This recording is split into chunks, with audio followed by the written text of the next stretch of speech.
Hey guys, welcome back to my channel. If you are new, my name is Michelle and I am a high school art teacher. I've also taught elementary art and middle school art. Today I have 10 healthy habits for teachers for 2021. I know in 2021, well, any new year really, you start to think about things that you might want to change or just kind of like resolutions and stuff like that. And so I was reflecting over teaching and how that can kind of be intertwined and like just healthy habits to kind of make teaching enjoyable, less stressful, less burnout, and just things over the years that I've done that have really helped, especially for new teachers. This might be something that will help you, hopefully, and you can kind of incorporate it into your teaching routines and your lifestyle. If you're new to my channel, be sure to subscribe, hit that subscribe button, join our family on here. I create teaching content, lifestyle content, and you can also follow me over on Instagram. So I'm pulling out my notes on all of my healthy habit tips that I've kind of just brainstormed and reflected on my own teaching and things that have worked for me and things I've learned over the years. And so like I said, I have 10 healthy habits, 10 tips, and then I have one kind of like bonus little one. So the first healthy habit for teachers that I have on my list is to take breaks from social media. And I feel like this one goes out to you guys who are watching this, especially because if you're watching my video, you probably watch other teachers' videos, you might be on Instagram, you might be following other teachers, and that can be really helpful, and it's a great way to connect with other teachers, connect with the community, but it also can be kind of hard on you sometimes too, because you see all these things these teachers are doing and you see these things that they're posting, and then you can start to maybe compare yourself to them, which is a slippery slope, and you don't want that to happen. So make sure that you take breaks from social media, sign off, get off your phone, focus just on you, focus on your own teaching, and try not to compare yourself, because I can guarantee you that the things that you see are not always the whole picture. Now, sometimes people are very relatable, they share it all, but a lot of times people aren't. And as teachers who are also on social media, we want to share the successes, we want to share the things that have worked really well for us, the things that we're proud of. And so it's easy to just put out things that, you know, they look pretty. You just designed this new thing in your classroom, or you just had this awesome lesson that went perfectly, so you share it, but that's never the whole picture. And so just be careful to not compare yourself and get off social media when you feel like you need to, and you'll know when you need to. When you start getting into that like negative comparing yourself to others, it's time to take a break and get off your phone.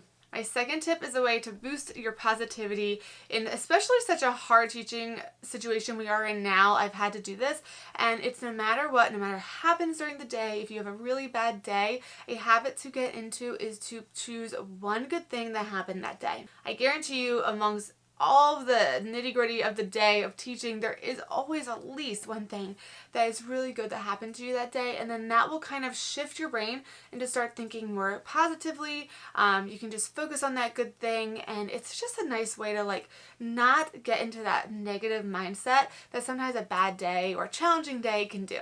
So going off of that negative and positive mindset, number 3 is to avoid negativity in the workplace, which I don't know why this is such a thing, but I feel like with teaching, there is a lot of negativity, a lot of negative coworkers I've come across with before, and it's hard because you sometimes don't even realize you're getting sucked into it. You just kind of have these conversations, and then you feed off each other, and then if you have a moment to sit back and step back and reflect, you're like, wow, I'm not even a negative person, but it feels like I'm getting sucked into this negativity, and it's so easy. So make sure that you're aware of it and just surround yourself with positive people. You're going to notice such a difference in avoiding negativity, avoiding negative people, finding those positive people, and surrounding yourself with them. Along with this, avoid the faculty room if you feel like you need to. I've been in different situations. I've been at schools where I had to avoid the faculty room because it was just getting too toxic and too negative. And then I've also had situations like I'm in now where I love my lunch time. I love my group of teachers that are at lunch, and we just have the best time. It's not negative at all. If it is like a negative topic, we usually spin it and have fun with it and just joke, and so that's the best situation. And so just make sure you're avoiding the areas, the teacher lounges and stuff like that if you feel like you need to. If you are leaving lunch feeling even more stressed, even more down and negative and grumpy, that's probably a good sign that you should maybe have a smaller group of positive people eating lunch in your room, or just take lunchtime as peaceful quiet for yourself and eat in your room. When I was in a negative situation, I would eat alone in my room, but then I would sometimes get on social media and I would seek out positive people who like had their Instagram stories up or something like that. So it was like I was still getting that break from teaching. I was still getting that moment to be with other teachers technically, but it was positive people. It was positive people in the community. So that's an option too. If you have some of your favorite teacher YouTubers or teacher Instagram people or whatever, and you know they're always positive, take your lunch, pull out your phone and kind of find those too, and that will kind of boost you up sometimes for the rest of your day. Okay, number 4 is to make an effort to build relationships. In addition to building relationships with your coworkers, it's so important to build relationships with your students. And you guys know I have talked about this so much. It's something I'm so passionate about, but it's more than just being a great teacher, but it's also about making your workplace feel like a community. And if you're building relationships with staff, if you're building relationships with your students, when you go to work, it's something, I don't know, you're excited about. You're excited to go work. You're excited because it's a community that you really enjoy. Number 5 is something that I've struggled with so much, especially as an art teacher, because if you're a fellow art teacher, you know the struggle of getting asked a million things. Can you do this bulletin board? Can you make this poster? Can I have this paint and this, that, and this, that, and this, that? And it's just a lot. And it's okay sometimes to say no. So healthy habit number 5 for teachers is that it is okay to say no. Do not overextend yourself. Know when you need to say no.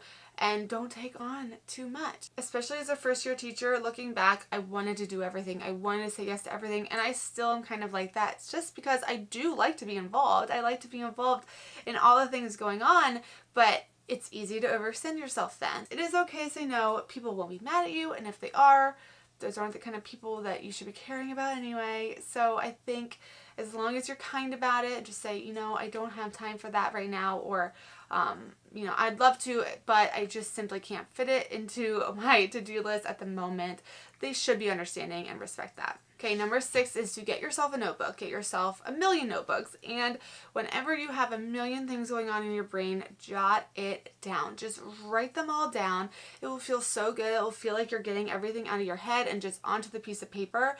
And then you can kind of like sift through it later. You can make to-do lists, but get it out of your head and onto paper. Trust me, you'll feel so much better. I am a huge notebook person. I jot down everything. I make my to-do list in my notebooks. You can do that first and then put it in your planner later. That way you're not committed to, making everything cute and neat.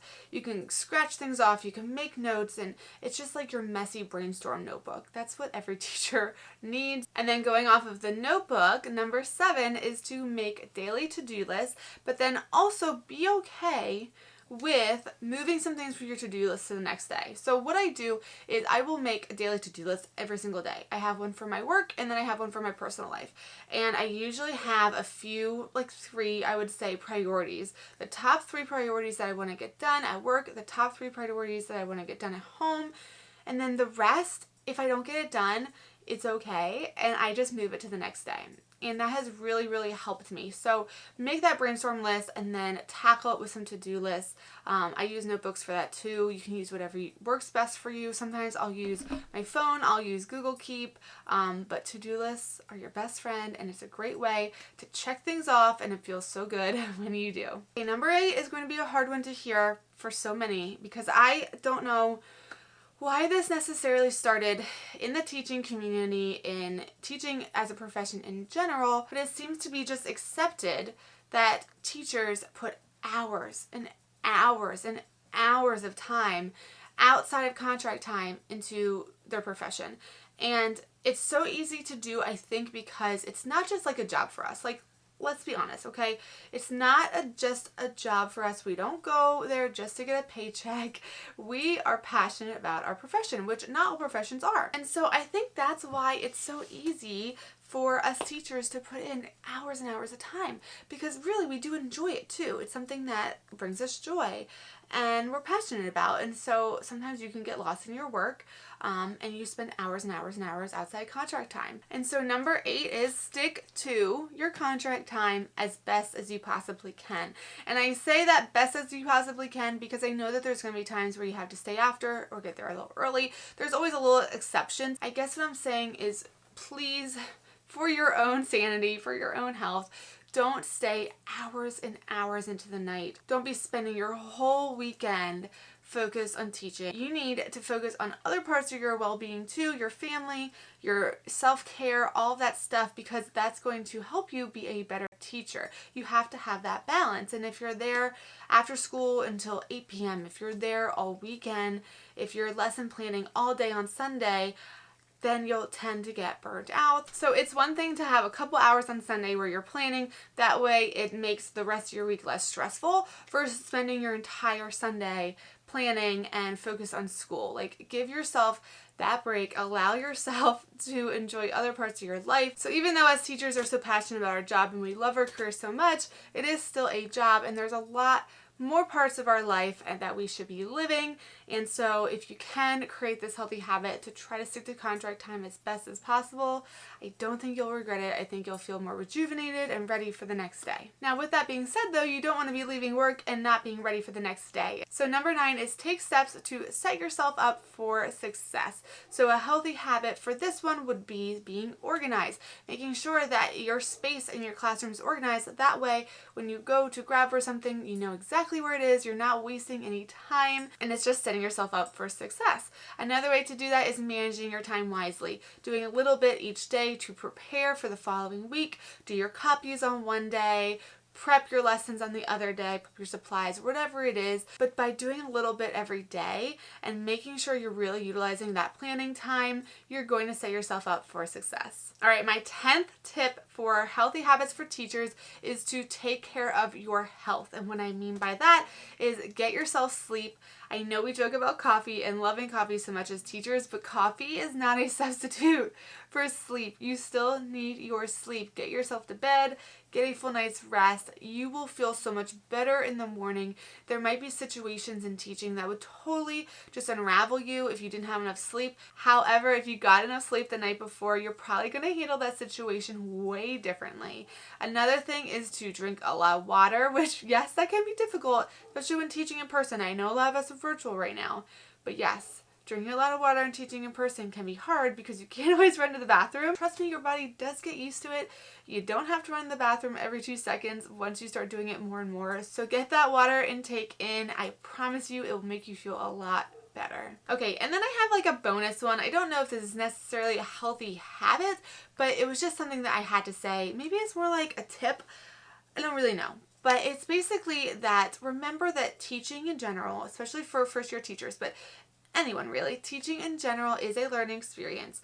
And there's a lot that they don't teach you in school. Like, I'm going to be honest. Like, I feel like teaching is one of those things where you learn mostly on the job. And every single day I'm learning. Every single day. And I'm about to finish my 8th year of teaching. And every single day I'm learning. So give yourself some grace, like with all of this. That is like the number one tip I could ever give a teacher is remember it's a learning experience and give yourself grace. Also, laugh about things. Like, instead of getting so upset about things, have a sense of humor and laugh about things. I'm not great at doing this with my own personal life, but for some reason with teaching I am, and it just makes it so much more enjoyable. It's a great way to learn from your mistakes and experiences, but not just beat yourself up and get so upset about things. And then going off of that, giving yourself grace and things like that, if a lesson tanks or, you just have a bad day, remember that your students, when they come back, like let's say years from now, they come back to visit you, they're not going to remember the lesson that didn't go well. They might not even realize it when it happens, but regardless, they're not going to remember things that you might have gotten upset about. They're just going to remember how you made them feel, how your classroom made them feel, how welcoming it was, how kind you were, how caring. that is what they're going to remember when they leave your classroom. Okay, so those are my 10 healthy habits for teachers going into 2021. It has been a whirlwind of a year. A whirlwind for sure. Wrap up this video, I just want to wish you guys a very happy new year. This is my last video in 2020. Well, my last video that will be live in 2020. I know a lot of us have just learned a lot about ourselves as teachers. We've been challenged more than we ever have been before in 2020. And I think it has made us such stronger teachers, even though it's been very difficult. I think that if you reflect on your teaching in 2020, you probably realize that you've grown a lot. But every single challenge in your life is there for a reason, and you can learn from it and grow from it. And I definitely think that's what we've done this year. So I hope you guys have a wonderful new year. Leave a comment down below if you have a healthy habit that I did not touch on, or if there's a healthy habit that I did include that you really, really like, or something that you include in your teaching as well. All right, guys, I hope you have a wonderful day. Be sure to find the beauty in each and every day, and I will catch you in my next video. Bye.